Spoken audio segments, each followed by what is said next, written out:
How to create demo account on MetaTrader 5. Are you guys facing issues to create an account on MetaTrader 5 app? If that's so, then this video might help you out.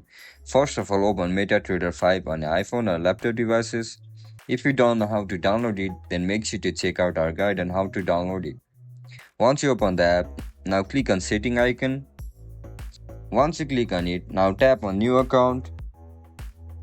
Click on meta codes. Now tap on demo account. Over here, you need to fill up all these details: your name, your last name, your mobile phone number.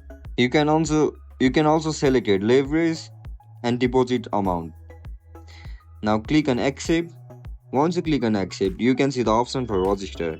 Tap on it, and that's it, guys. That's how we're gonna create a demo account on MetaTrader 5 app. If you guys found this video helpful, don't forget to like, share, and subscribe to our channel. See you in the next one. Bye bye.